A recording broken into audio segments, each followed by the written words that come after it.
Whew. How much room I have. Something is not right.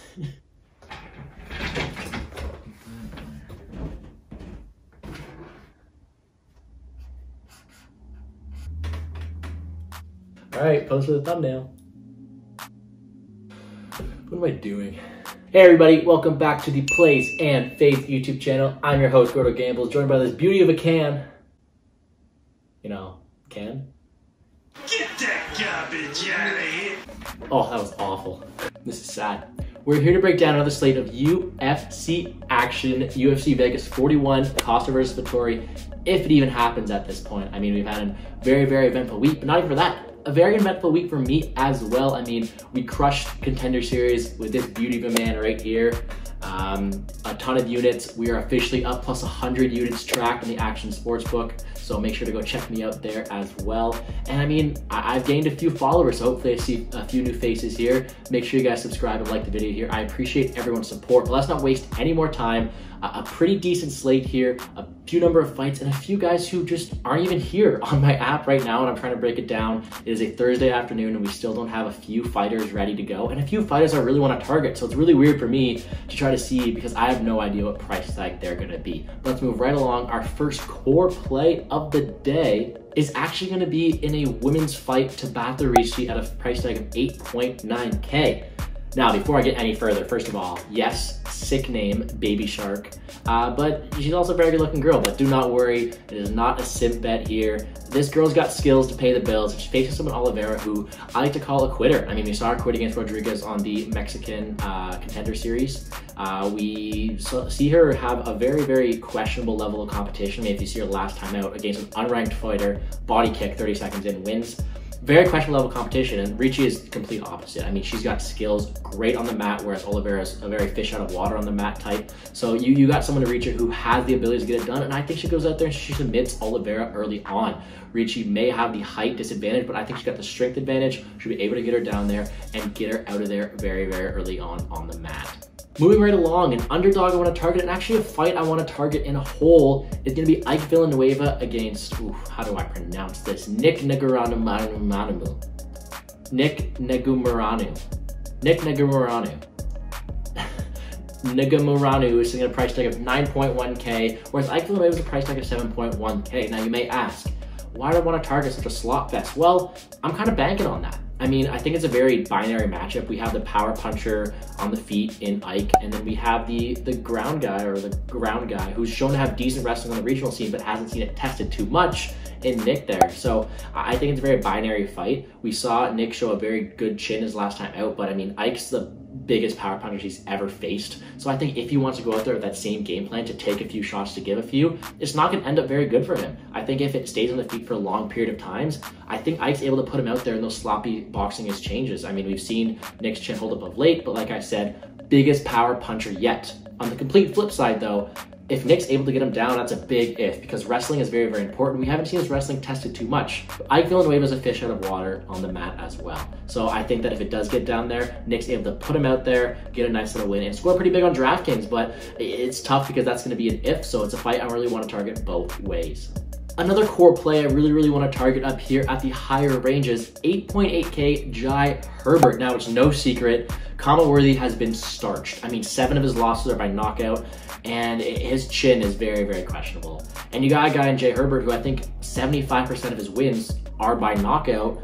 It doesn't look like a good recipe for success. Now, everybody knows this. Herbert's going to be a very, very chalky option, but if you want to score big, he's someone you're going to have. On the flip side, Worthy's going to go out there, and if his chin holds up, he will be able to do just as much damage on Jai Herbert. Worthy fits the description of a glass cannon better than anybody else. He's going to go out there, throw some heat, and if he gets some back, he'll probably get knocked out and score big for his opponent. But if he's able to connect, this man has power like no other. So I will be taking Jai Herbert to knock him out early on. Great play. But if you want one of those punt plays, probably lower owned and with really good upside, I think Kama Worthy is someone you really have to take a look at. Speaking of guys with really good upside though, you have someone here at Da Silva or Lacerda here who is at a price tag of 7.5K making his debut. Now, you may look at his record and say, he's never gotten out of the first round. And whereas he hasn't been tested, that's a very, very good recipe for success on DraftKings. We want those first round finishes. We want those big scores. And this guy's a guy who's gonna go out there and bring it. I mean, he's high action, high volume, and a guy's gonna score really, really big if he's able to get him out of there. The problem is,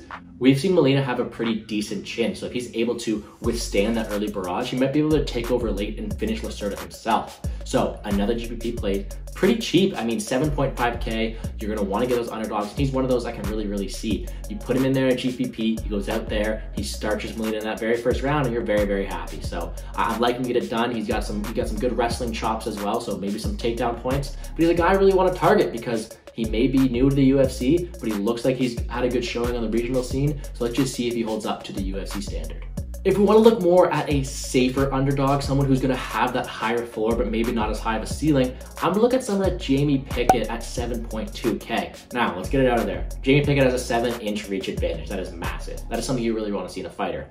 But I think if it comes down to skill, Staropoli is probably the more talented fighter. He showed some questionable fight IQ in the past, but I think he has more skills here. The reason I'm liking Pickett to win this fight or even get score high on DraftKings is he's a really durable guy. I mean, he went out there, got starched by the meme himself and Jordan Wright, who, I mean, worked out well for us at the end of the day, but we didn't see that coming. But Staropoli does not have the same power that Jordan Wright does. It's not gonna happen that same way. I see this fight going the whole 15 minutes. If that does happen, that's exactly what you want to see in a fighter who you're banking on having a higher floor. With that range, he's going to be able to jab it out there, keep Staropoli at distance, and rack up some pretty good points. I mean, this has split decision written all over it, in my opinion. If Staropoli does want to close the distance, I think that he's able to score the more impactful shots. But if Pickett uses his skills to his advantage, at 7.2K, he has a lot of upside to keep him at range and rack up those fan points for us. All right, main event time. I think I should grab a glass of wine for this one to talk about my boy, Paulo Costa. I mean, it's been an absolute meme all week. We've had him saying he's weighing around 210 pounds 3 days before the fight. I don't know what's happening. I don't know if this fight's even gonna happen, but if it does happen at a catch weight, you have to wonder if that does play to Costa's advantages. On the other hand, though, it's looking like he doesn't really care about this. If he doesn't care about it at all, that's not really someone I want to have my money on in the end of the day. But if you look at it from a DraftKings perspective, Paulo Costa sitting there at a price tag of 7.6K. Now, Vettori's been notably durable, but I think Costa's gonna be able to go out there and impose his physicality, especially at that bigger weight. I mean, if it is gonna fight at 195, you have to think Paulo Costa's gonna be the bigger guy. It's gonna be harder for Vettori to get his wrestling chops going there, in my opinion. So I think Costa's gonna have that physicality edge. I don't see it going the whole distance. I mean, we've said that a lot in main events recently. So if it does end up like the past few weeks where it does go to decision, we don't know where Costa's endurance is. We don't know if he's been training really hard. So we're gonna have to hope on him to get him out there early. 7.6K. As an underdog, sure, I'll have him in a few GPP, but he's not gonna be my highest owned fighter at all. I think Vettori's gonna have that ability to keep up with him and take over in the later rounds, and I don't think he's gonna score that high if that happens either. So it's a fight where I'm really questioning how much ownership I want to have. On the other hand, fighters who I want to have a lot of ownership of aren't even on the slate yet. I mean, you have the Mason Jones facing David Amara this week, who we don't have the price tags for, but we know Mason Jones is probably gonna be the most expensive fighter on the slate, and I'm gonna want him anyways. I mean, David Amara on tape looks like he has some good potential, but hasn't faced the best level of competition. I think if Mason Jones wants to, you can take him down, and I don't think Mason Jones will get knocked out. I mean, he has a pretty decent chin, so I think that he's able to withstand the striking credentials that Anama does have, and I think Mason Jones gets him out of there in the second or third round. On the other hand, I'm gonna butcher this one. Lasishvili sitting at a price tag of, I don't know either. And I mean, I think he has a good chance of winning this fight. Undefeated Georgian fighters. He's been described by a lot of good guys in the division as having even better endurance than Marav himself, and I think he shows a lot of potential. However, him opening up as the favorite may be a bit of disrespect to Jonathan Martinez. I mean, Jonathan Martinez has been starched his last time out, but he looked good before that. I do think that Lasishvili is going to be able to go out there, impose his wrestling background, impose that will, and just break Jonathan Martinez. So I don't care what price tag he is. I want Zvaev in my lineup.